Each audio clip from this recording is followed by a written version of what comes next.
Hello everyone, this is your captain speaking. Welcome to the DHC Network, and today we are back with another Let's Plays on Star Wars Rogue Squadron.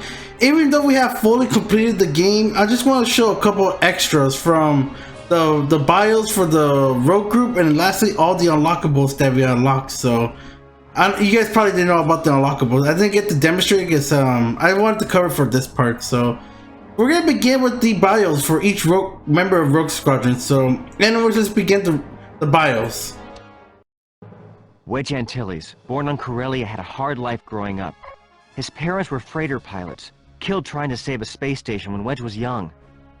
He's got a natural ability to lead, and I wouldn't be surprised if someday Wedge became a rogue leader, but he'd much rather be flying missions than attending parades.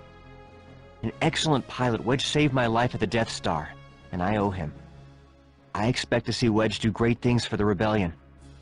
So yep, all that happened during A New Hope, he did indeed save Skywalker during the battle in the Death Star, and we already know what happened to him after what you call it, the Jedi strike. No, the Return of the Jedi. I guess Wedge became the new rogue leader for Rogue Squadron. That happened during the Battle of Calamari. So on to the next one.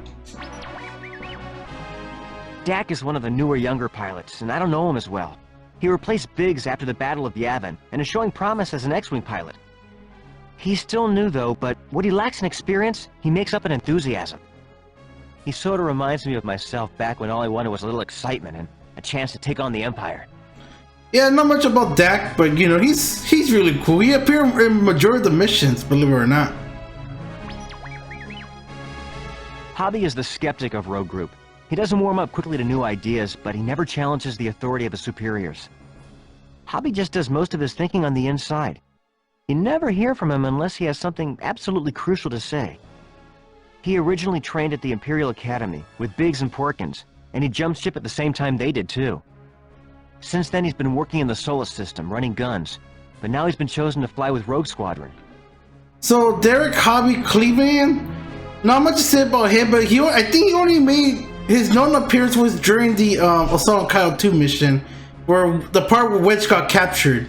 I think that's the only part I know about Hobby. That's pretty much it, but unless I'm missing something. But let's continue going. Zeva's a little older than the rest of us. He's probably got a few stories to tell, but he keeps pretty quiet. He joined up some time ago after the Empire killed his parents for secretly supplying the Rebellion. Since then, he's been a great asset, once holding off 3 TIE fighters while an Alliance transport fled into hyperspace. I wonder what that part's from. Possibly around the Empire Strikes Back. I could probably be wrong, but yeah, Zev didn't have that much appearances except for that race in Beggar's Canyon. But he's there in the majority of missions, but he's just been quiet, not much. Let's continue. I've only seen Jansen truly happy when he was manning the guns of a Y-Wing or Snowspeeder. He's a gunner, first and foremost. Wedge swears by his accuracy and knack for hitting small moving targets, like TIE fighters. Jansen always has a short temper, though. Many is the time we've had to pull him out of a cantina fight, but I would trust him with my life. So Jansen, I think he only made an appearance during the Imperial Construction Yards mission, probably at the end of the cutscene, but you know, he's I don't know, his character I kind of like, especially the last description about that pull him off a cantina fight. That's kind of funny. Kaysen was born on Alderaan and joined the Academy at a pretty young age. She flew TIE Interceptors for the Empire, and eventually they gave her the 128th TIE Interceptor Squadron. She was loyal to the Emperor, but when the Death Star destroyed Alderaan, her feelings began to change. When we met up on Gerard 5, she decided to defect and join the Rebel Alliance. Good thing. Kaysen is an ace pilot, definitely one of our best. I think she and Wedge are secretly in competition for the top slot, but I wouldn't want to bet on that race. So yep, just like the events of Liberation Gerard 5, after defeating the 108 TIE Interceptor Squadron, Kaysen has defected to join Rogue Squadron. And also, let me guys let you know, this does not appear until you get a gold medal on Liberation Gerard 5. So just a little detail, but and also again, fun fact, Princess Leia's from Alderaan, so that's her home planet as well. So I guess that's pretty much all the bios here. I guess we're gonna continue more on the extras.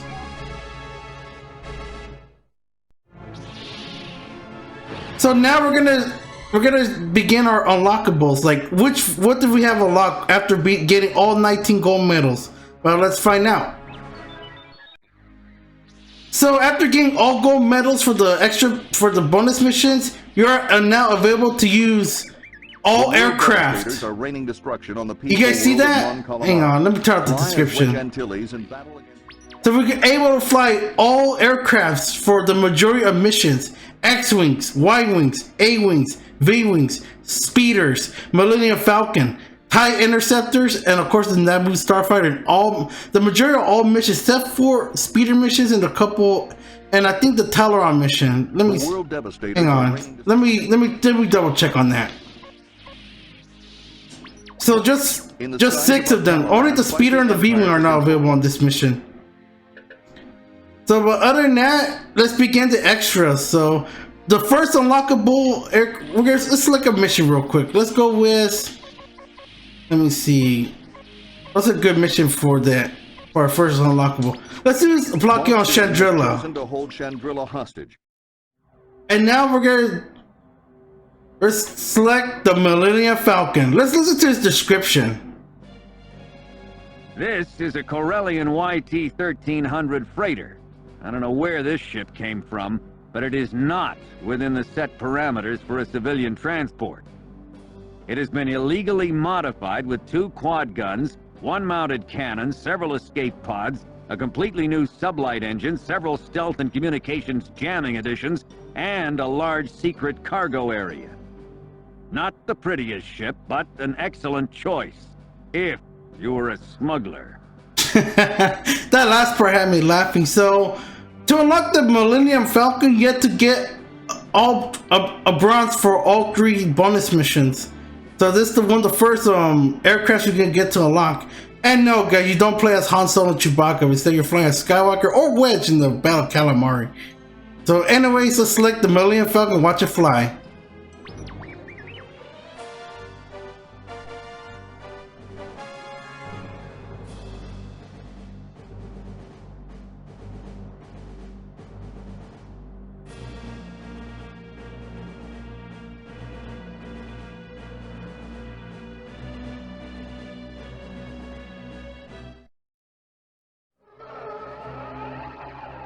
Squadron, this is General Riken. Chandrilla is under attack. Imperial forces are attempting to bombard and surround the city with wall builders. You must protect the hover train. The supplies it is carrying must reach Chandrilla, or we will lose the city.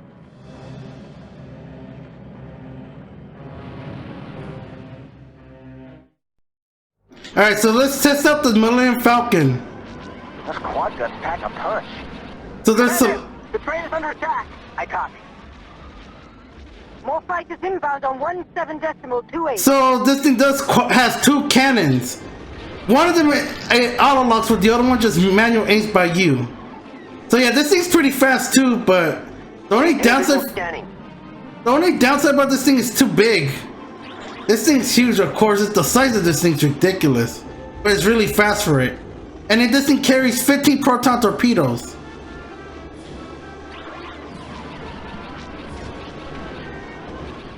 Your fire. Oops, my bad. So yeah, the Millennium Falcon is just the thing with this thing is the fact that the top cannon it auto aims, but the bottom one just focuses on your crosshair.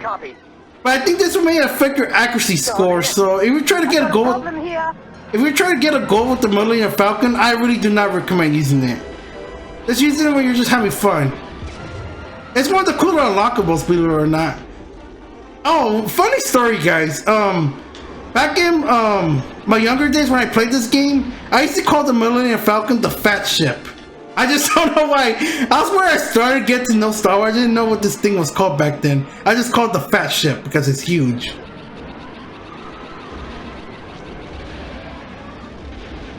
So yeah, those cannons are pretty good. So yeah, we're just gonna complete this mission until we get to use the next unlockable. Yeah, this thing's pretty fast though, but I just don't like how big this thing is. Yeah, but we have to deal with it. So that's pretty much the con for this. Oh, here come more. I can't even see my bottom cannon. It feels like, I think both of them have auto aim. I think I could be wrong, guys.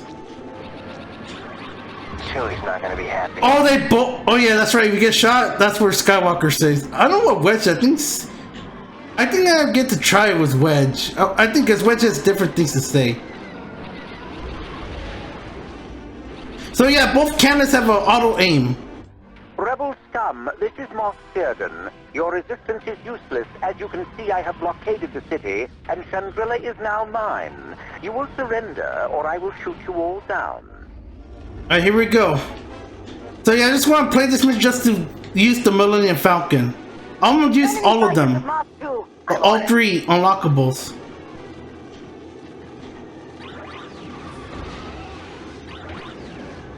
Yeah, I could think the speed for this thing makes it up. And I don't think you can't even go hyperspace, but that's not even a feature in this game. Now let's get that proton to...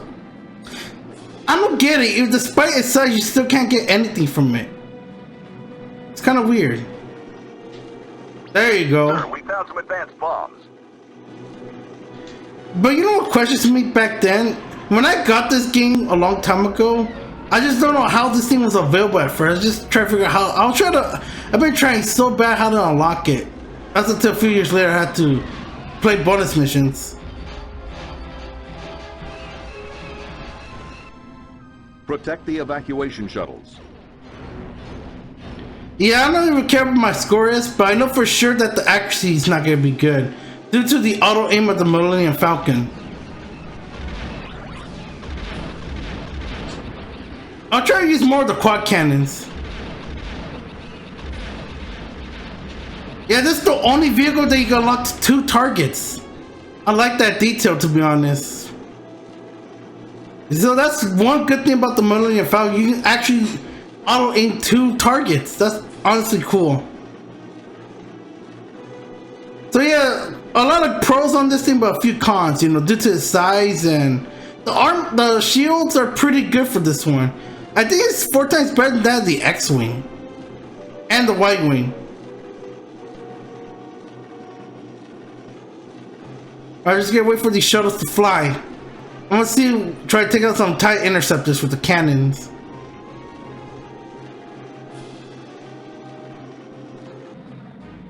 Yeah, this thing's huge. And this is the inside of the cockpit.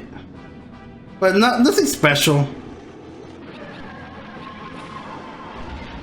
Oh yeah, and due to its size, you actually can crash into things.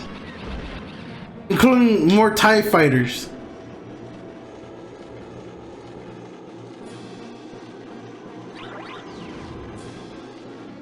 Commander, we have TIE bombers and TIE interceptors on scanners. Alright, we're gonna use the cannons on them this time.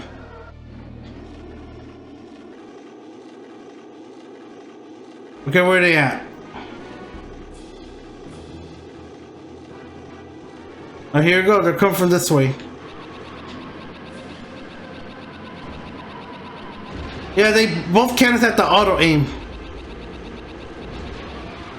But this is gonna affect your accuracy. We're gonna skip the cutscene. Luke, I've lost my stabilizer. Yeah, there's always gonna be a gold medal. The medal never changes. Yeah, you see? This is why, that's the con about the Millennium Falcon. Don't rely on the auto aim features, but it's a really good aircraft. It's just the fact that the Millennium Falcon's it's too huge and the auto aim features can impact your accuracy badly. But anyways, let's go ahead and select our next aircraft.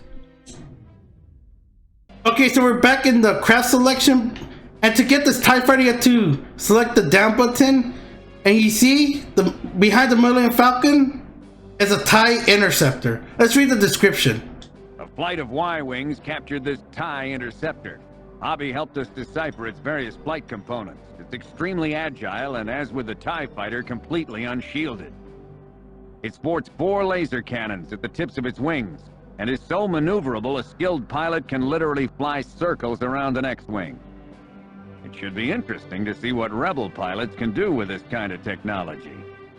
That's actually a good question. So, yes, we're able to fly TIE Interceptors in this game. To get this aircraft, you must, You must get silver medals for the 3 bonus missions. So yeah, let's see how good the TIE Interceptor is. And yes, it's kind of similar to the X-Wing, but better. Now watch it fly.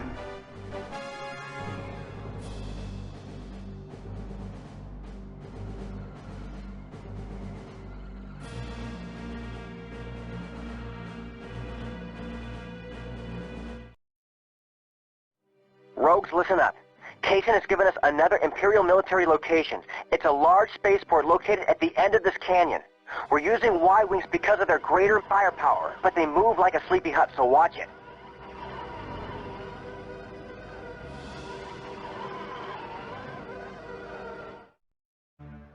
And now we're flying the TIE Interceptor on a Song Kaio 2 mission. Since we have no... So the only downside about the TIE Interceptor, there's no secondary weapon. You know, some other Star Wars games, this thing has secondaries. I don't understand why it's not on Rogue Squadron, but kind of makes sense a little bit. So let's see how good this thing is. How can I last without dying? So yeah, the fire rate is actually faster than the X-Wing. You know, I thought it's the same, but the TIE Interceptor is actually, its fire rate is actually faster. I think, in my opinion. Alright, here we go. Let's just go ahead and start destroying stuff.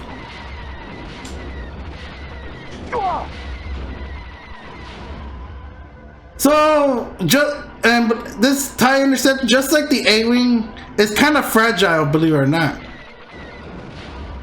Because I just kind of crashed into a structure and I'm already low on health already. So now we're arriving at the spaceport. I'm hit!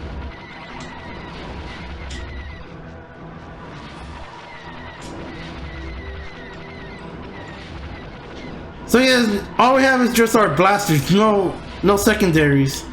Not even a special feature. You know how like the Y-Wings have ion cannon, the X-Wing has the X-foils, and I got shut down. The A-Wing, did the A-Wing have it? No, it doesn't. It doesn't. So it doesn't have a special feature either. So I just got relies on its blasters, and its speed too.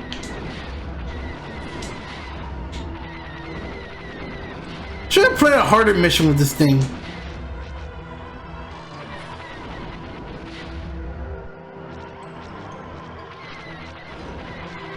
Now let's try. But this thing, I like the handling on this thing. It's kind of good.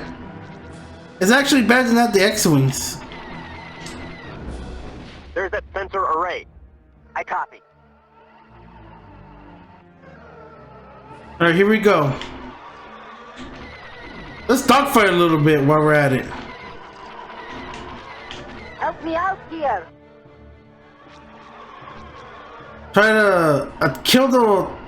There it is. There's that TIE Fighter that's going after me. Yeah, the handling is good, but I think it's not good enough though.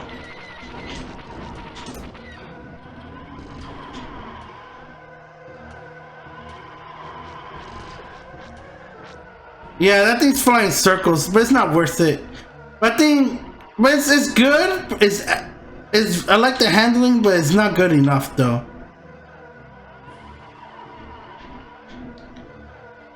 Alright, let's just keep going.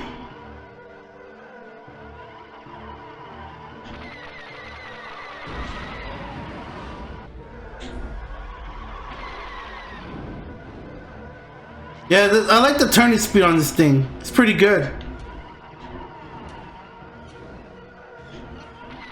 But if only had like missiles or anything like that, but it doesn't.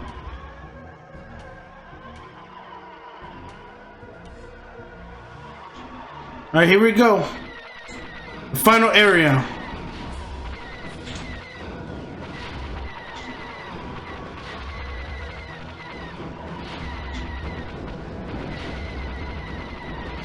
Yeah, so the blast is all you gotta rely on this thing.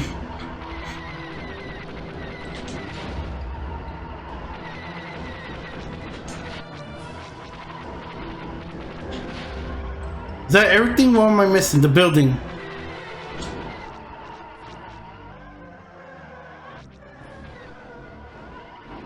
And now let's destroy those garrisons. Look, it's an ambush. I don't know where they came from. I don't have nav control anymore. Can't steer straight. Main computer offline. Targeting computer offline. Ah, we just lost Rogue 7. I can't... Get out of there, Wedge.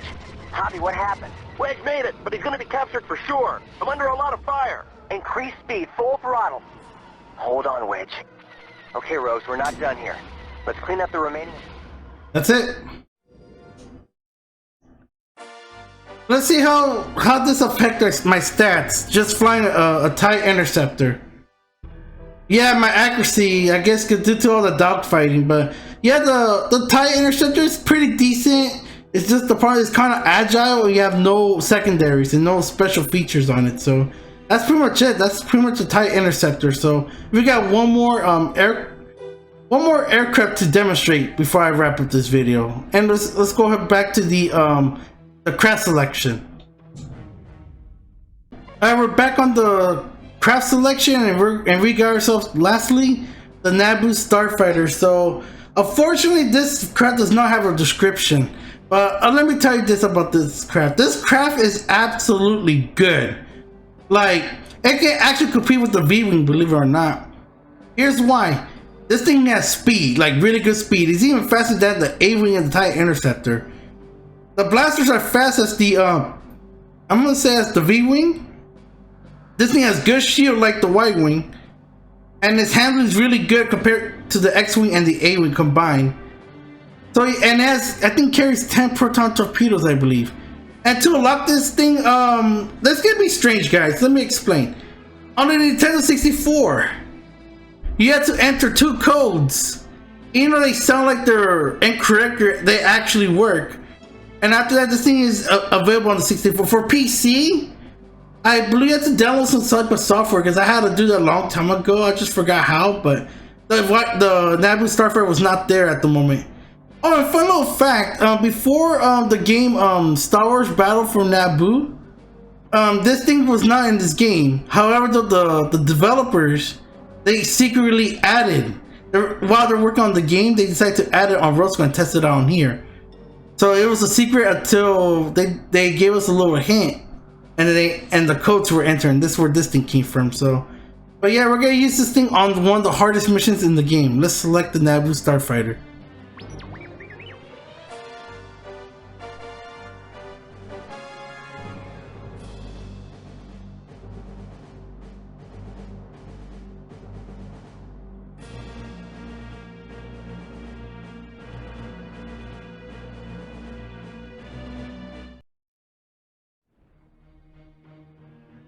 Alright, here's our chance to hit them back for Chandrilla. Kaysen, did General Riken brief you? Yes, the location of this Imperial base was supplied to us by Boston spies. It's a crucial link to the rest of the solar system, so it's also well protected, hidden inside this volcano. They use the volcanic activity to power a geothermal generator which is regulated by a shielded central capacitor. But inside the volcano, several transmitters are feeding thermal energy to the capacitor. Destroy the transmitters, and we take the shield down. Kaysen, you lead the way. So here we go, we're using the Naboo Starfighter on the hardest mission in the game, Radon Solid. And let me guys tell you this, using this on this mission is a problem solver. Because you don't want to rely on the Y-Wing too much. The Y-Wing's freaking useless. Yeah, it has bombs, but what are you gonna do when you run out of bombs? Absolutely nothing. enemy fighters. So yeah, this thing does carry 10 proton torpedoes. Okay, that's one. You know what to look for. Maintain visual scanning. Yeah, this thing's really fast. I think the view can keep up with it with the boosters, that's it. Yeah, destroy those missile turrets. But not bad. But yeah, this thing has good shield though. But you can't rely on it too much. Oh, and you guys notice that the Naboo Starfighter has blue thrusters? And in the Nintendo 64, this thing has red thrusters. So I guess that's more uniqueness about the Naboo Starfighter compared to the majority of the aircrafts.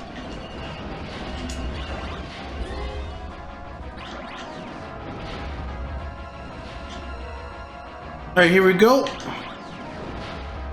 Let's destroy more of those transmitters.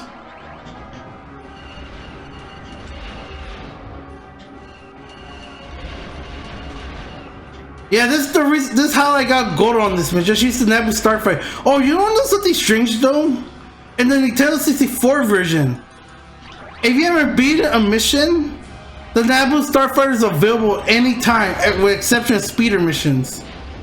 It's available in most missions, even the rest on Kessel mission. But there's no point in having the Naboo Starfighter on that mission due to the fact this thing does not have ion cannons.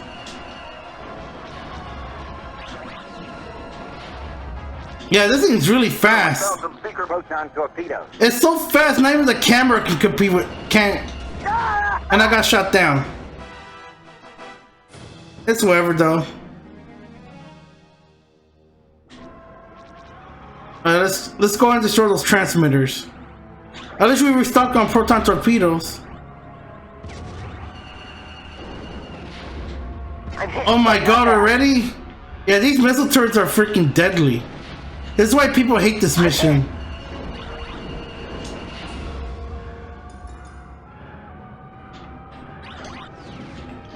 I guess we cleared all the missile turrets already. I'm hit. That should do it. The shield should be down. Let's all rendezvous back at the capacitor. We'll need to hit it with all our firepower.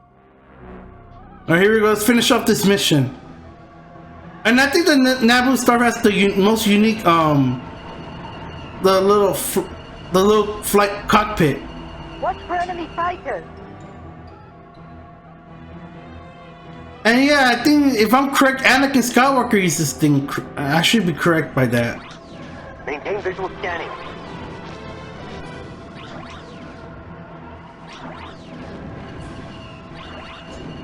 Alright, we need one more. But yeah, the Naboo Starfighter is pretty good.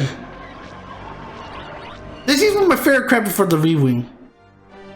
Let's get out of here before the volcano destabilizes. Rogue Squadron, I'm afraid you'll have to cut your celebration short. Moff Tierden has begun his attack on Cyphera. He used us. This is all a diversion. And let's see more results for the Naboo Starfighter. Yeah, if only I didn't spray and pray, I think I could have got a good score. But other than that, that's pretty much it. That's all the aircrafts and all the extras this game has to offer. So, but yeah, I'm gonna do one more video pretty soon. I think it's more of a project, some type of video I haven't done in quite a while. So, and this pretty much wraps up the Star Wars Rogue Squadron Let's Play. So, but yeah, you know, I'm glad I enjoyed this. Playing this game for you guys. You know, it was one of my favorite childhood memories, and this is what made me become a Star Wars fan back then. But other than that, I guess we're gonna close it right here. So, ladies and gentlemen, hope you enjoyed this video. If you did, make sure you give a thumbs up and here and subscribe. This is my Star Wars Rogue Squadron extras video. So as always, thank you for watching. I'll see you guys to the next Let's Play, and welcome to the DHC Network. This is your captain speaking, signing out.